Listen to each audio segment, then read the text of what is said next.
प्यार से कहना धनंकार जी। सांगली के इस परांगण में सभी एकत्रित हुए आज सत्संग के लिए। और ये जगह का नाम जैसे ही दासी ने सुना सांगली, तो ऐसा लगा संगली कि कैसे इस परमात्मा का संग हर किसी ने किया हुआ है और हर कोई जिसने भी इस ब्रह्म ज्ञान से, इस निराकार दातार जिस नाम से भी हम संबोधित करना चाहें, एक ही सच है, एक ही परमात्मा है और पूरी कायनात इसी की बनाई ये रचना। और कैसे ये कादर अपनी कुदरत में छिपा हुआ है, हर चीज़ में, हर ज़र्रे ज़र्रे, पत्ते पत्ते में मौजूद है।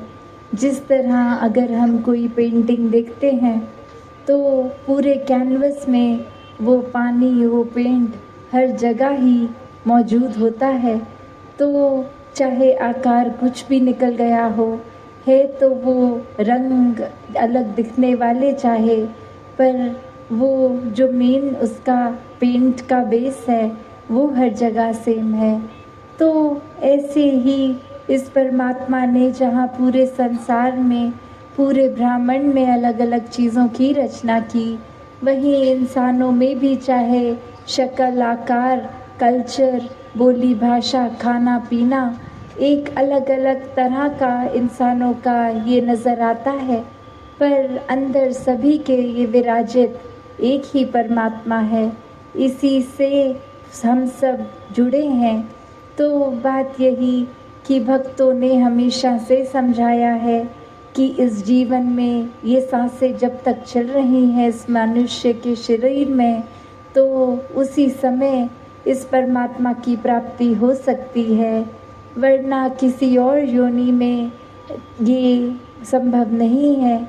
ये मनुष्य की योनि ही इसलिए मिली है कि हम परमात्मा को देख सकें, हर समय देख सकें और फिर भक्तिमय जीवन जीते हुए अपने दुनियावी कर्तव्यों का पालन करें। भक्ति का मतलब हरगिज़ ये नहीं है कि इस परमात्मा ने जो रिश्ते नाते दिए हैं, एक हमें रिस्पॉन्सिबिलिटी, काम काज दिया है, उससे मुंह फेर लेना है। नहीं, परमात्मा ने इस दुनिया में रहकर अपनी भी बेहतरी करने के लिए, औरों की सेवा करने के लिए इंसान को बनाया है। तो कैसे एक ब्रह्म ज्ञान की जब बात आती है तो वही, जैसे भक्त हमेशा कहते हैं कि एक अगर कोई चीज़ को किसी को हमने डिस्क्राइब करना हो, जैसे बोलते हैं कि एक चीनी, और जब तक किसी ने वो मुंह में ना डाली तब तक उसको वो पता नहीं, अगर पहली बार ले रहे हैं, कि वो स्वाद कैसा है। चाहे शब्दों में कितना भी समझा लें, वो पूरा एहसास तो जीभ पे लग के ही होता है।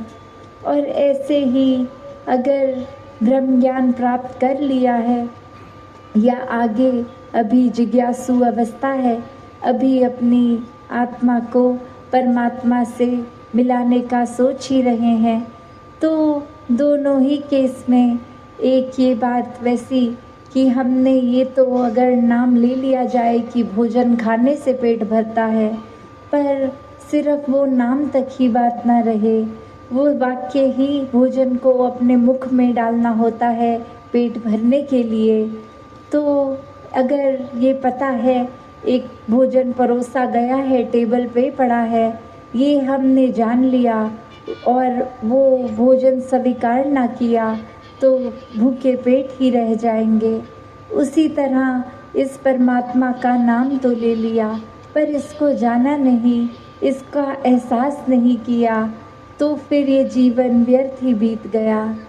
कैसे जीवन में हर किसी के एक, जब से जितना ज़्यादा इस परमात्मा के करीबी हम हो जाते हैं, ये एहसास लेकर और फिर जीवन में इसी एहसास के साथ पल पल रहते हैं, तो ये भक्ति भी हर समय की होती चली जाती है। स्वभाव भी संत प्रवृत्ति वालों का एक शांत, एक प्यार वाला, एक सहनशील, विशाल दिल, अपनत्व का भाव, ऐसे अनेकों गुणों से जिसको मानवीय गुण बोलते हैं, युक्त हो जाते हैं। ये कोई सिखाने की ज़रूरत नहीं पड़ती, ये खुद ब खुद जैसे एक पानी का संग कर लेते हैं तो प्यास बुझ जाती है, वैसे ही एक अगर ब्रह्म ज्ञान लेकर इस परमात्मा को देख लेते हैं तो जीवन भर ये एहसास चलता है। फिर चाहे हम सो रहे हों, उठ रहे हों, ड्राइव कर रहे हों, कार्य कोई अन्य कर रहे हों, ये मन में बसा परमात्मा हमें अंदर से इतना शांत कर देता है, क्योंकि ये परमात्मा स्थिर है, हर जगह है, हमेशा से था, हमेशा रहेगा। और एक संसार में जन्म लेके मनुष्य अगर अपने मन को अस्थिर माया रूप वस्तुओं से, रिश्ते नातों से जोड़ लेता है तो कहीं ना कहीं जो शरीर कोई रिश्तेदार बन के आए हैं उन्होंने एक ना एक दिन जाना है। और ऐसे ही कोई अगर आज गाड़ी है कल वो पुरानी हो जाएगी, हर तरह ये माया का रूप बदलता रहता है। तो अगर मन को सिर्फ और सिर्फ इन अस्थिर चीज़ों से जोड़ लिया तो मन को स्थिरता नहीं मिल पाएगी। मन को स्थिरता तो सिर्फ इस स्थिर परमात्मा से ही जुड़ के मिलेगी।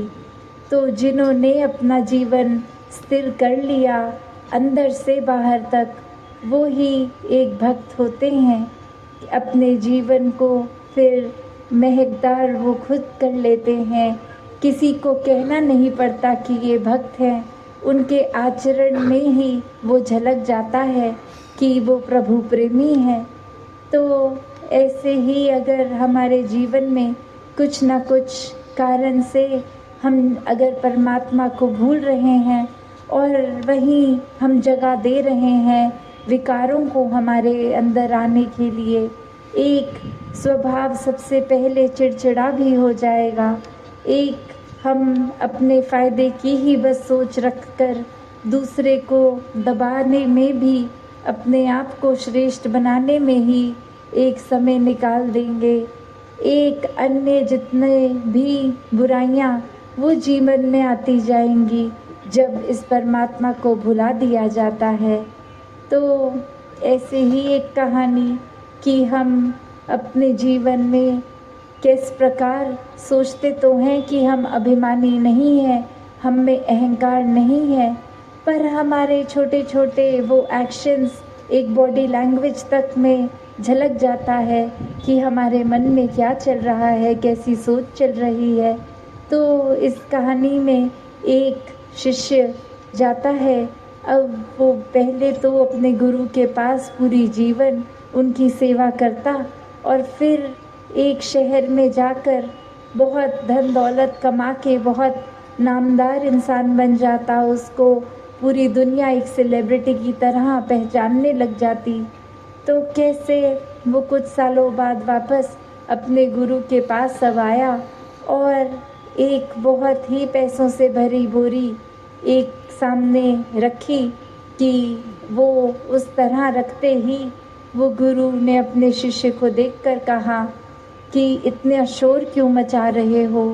और वो शिष्य सोचने लगा कि मैं तो कोई बातचीत भी नहीं कर रहा, मेरे तो इसमें कागज़ रूपी नोट है, कोई एक लोहे रूपी सिक्के भी नहीं कि छनक हुई हो और आवाज़ आई हो, तो शोर किस बात का गुरुजी कह रहे हैं। तो वो आगे से गुरुजी समझाते हैं कि ये दिखावे का शोर, ये अहंकार का शोर, कि मन में तो भाव ये था कि सेवा भाव से नहीं, समर्पित भाव से वो एक धन समर्पित नहीं किया जा रहा था, पर ये दिखाने वाले कि मेरे साथ जो सेवा करते थे वो वहीं के वहीं रह गए हैं, मैंने संसार में कितनी उपलब्धि ले ली है, एक मेरी एक महिमा हो गई है, मैं कोई इम्पोर्टेंस रखता हूँ इस दुनिया में, मुझे पहचानने वाले बहुत हो गए हैं। तो ऐसा भाव वो जब गुरु ने उस लिए ही पहचान लिया क्योंकि एक वो झलक गया मन का भाव। तो कैसे चाहे वो शोर रूप तो आवाज़ नहीं आई, पर फिर भी वो अहंकार का शोर और ऐसे न जाने कितने ही शोर हम इंसान अपने अंदर पाल लेते हैं। हमें पता भी नहीं लगता अक्सर कि एक हमारा कोई व्यवहार ही किसी और को दिल को एक तड़पा रहा है। हमारा व्यवहार एक किसी और के लिए नुकसानदायक बन रहा है। बस इसी में लगे हुए हैं कि हमसे ज़्यादा तो बल किसी में नहीं है, हमसे ज़्यादा ही बुद्धि तो किसी में नहीं है। हम जितने श्रेष्ठ हैं उतने तो और कोई एक इंसान भी हमारे मुकाबले का नहीं है। तो जहाँ एक परमात्मा की बात आती है, परमात्मा को तो वही भाते हैं जो अपने मन से समर्पित होते हैं, अपने अहंकार को त्याग के सिर्फ हर एक से प्यार करते जाते हैं।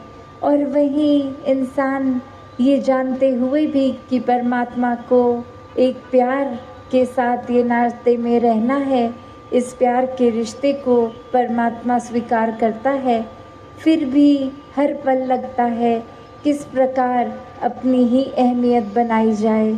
खुद को एक अहंकार से चूर अक्सर ये भी नहीं पता लगता फिर कि क्या बोल रहे हैं, शब्द कैसे निकल रहे हैं, ये टोन मुंह की कैसी निकल रही है। एक हमारे शरीर में वो अकड़पन आ रहा है। हर किसी के साथ हम सेंसिटिव नहीं हो रहे हैं। हमारी कोई बात किसी और के लिए कोई ट्रॉमा बन रही है। किसी के जहन में ऐसे एक दिमाग में असर आ रहा है कि उनको बहुत ही हमारी वजह से पीड़ा हो रही है। तो जो भी अपने आप को इस परमात्मा से जोड़ के रखता है, वो जाने अनजाने कभी भी किसी के लिए पीड़ा का कोई ऐसा काम नहीं करता, क्योंकि सारे एक्शन, सारी सोच, सारे कर्म, सारा व्यवहार इस परमात्मा के ही आसपास केंद्रित रहता है। और जो सच्चे मन से इस परमात्मा के साथ, इस निराकार के साथ जुड़ते हैं, उनके मन में फिर किसी के लिए भी कोई बुरी बात नहीं ठहरती। वो एक मन उनके ऐसे एक चिकने पात्र की तरह, जैसे कुछ डाला और वो फिसल गई चीज़ वहाँ से, उसी प्रकार उनके मन में सिर्फ और सिर्फ प्यार, आदर, सत्कार, नम्रता, विशालता ऐसे गुण रहते हैं। और नफ़रत, अहंकार इत्यादि ऐसे गुण मन में एक अगर आसपास कोई ऐसा माहौल भी हो या कान में कोई ऐसी बात, किसी की निंदा भी घुस गई तो भी वो दिल से निकल जाती है। तो एक बात वही कि जितना ज़्यादा हम इस परमात्मा को हर समय के लिए देखेंगे, उतना ज़्यादा इसी के एहसास में सुमिरन रूप चलेगा। इस परमात्मा की बनाई हुई सृष्टि के एक लिए संवारने के लिए, किसी के लिए अपने मन को समर्पित रखेंगे, सेवा भाव जितना आएगा और अपनी सोच विचारों को एक सेल्फ एनालाइज करते हुए भी और सत्संग में आकर भक्तों की वाणी के साथ भी देखेंगे कि आज ऐसे सत्संग में क्या वचन आए कि हमारे जीवन को जो चेंज कर सकते हैं, हमारे अंदर एक पॉजिटिव बदलाव आ सकता है। तो बात वही कि संतों ने तो इस परमात्मा का ही गुण गाना है। जितना ज़्यादा संतमति वालों के साथ रहेंगे, उतना जीवन हमारा सुनहरा होता जाएगा, उतने विकार हमारे अंदर से चले जाएंगे और मन में ये परमात्मा ही ठहरेगा। तो कैसे अपने जीवन में जहाँ हमारी कोशिश जितनी ज़्यादा इस निराकार दातार परमात्मा से जुड़कर रहने की होगी, और वो भी कोई कल्पना से नहीं जुड़ना कि परमात्मा तो ऊपर आसमानों में है या कोई और जगह पे केंद्रित है। जब इस परमात्मा को साक्षात देख लेते हैं, जो कि हर धर्म ग्रंथ कहता है ये जीते जी देखा जा सकता है, ब्रह्म ज्ञान द्वारा देखा जा सकता है। और जितना हर समय इसके एहसास में रहेंगे, विपरीत दिशा में ये बुद्धि नहीं जाएगी, कर्म एकदम एक अच्छी रास्ते पे ही रहेंगे। जितना ज़्यादा हम इस रूहान परमात्मा से जुड़ेंगे, उतना ज़्यादा ही वाकई ही एक असली इंसान बनेंगे। तो ऐसा ही जीवन हर एक ने अपनाना है, ऐसा ही जीवन जीने के लिए इस संसार में आए हैं। एक रूप भी संसार का भक्तों के लिए हमेशा एक परोपकारी हृदय वाले होते हैं भक्त, तो वो निखार की ओर ही जाता है। फिर एक इस जीवन में आए हैं, जिस तरह धरती उस समय थी, तो पूरी कोशिश होती है कि अपने जीवन द्वारा, एक सेवा द्वारा फिर इस धरती को जब छोड़ कर जाएं, तो जब आए थे उससे ज़्यादा सुंदर छोड़ के जाएं। कर्मों द्वारा, व्यवहार द्वारा भी, बाकी एक पूरी एक एनवायरनमेंट के लिए भी, फिर वो चाहे स्वच्छता की बात होती है, वो चाहे फिर एक जल हो या पर्यावरण के लिए वृक्ष इत्यादि लगाने, इंसानों में ये रक्त का दान देकर ऐसे अनगिनत सेवा रूप किसी के लिए जो बिना किसी स्वार्थ के की जाए, सेल्फलेस सर्विस की बात, तो ऐसा ही जीवन फिर संतों का बनता है। वो आध्यात्मिक रूप से भी जहाँ इस परमात्मा से जुड़ते हैं, वहीं एक सामाजिक भी दृष्टि स्वयं ही बन जाती है। जितना प्यार इस परमात्मा से, उतना ही प्यार फिर इस परमात्मा की बनाई हर चीज़ से हो जाता है। ऐसा जीवन ही एक मुबारक पात्र जीवन है। हर एक का ऐसा ही जीवन बनता चला जाए। सत संगत जी, धन निरंकार जी।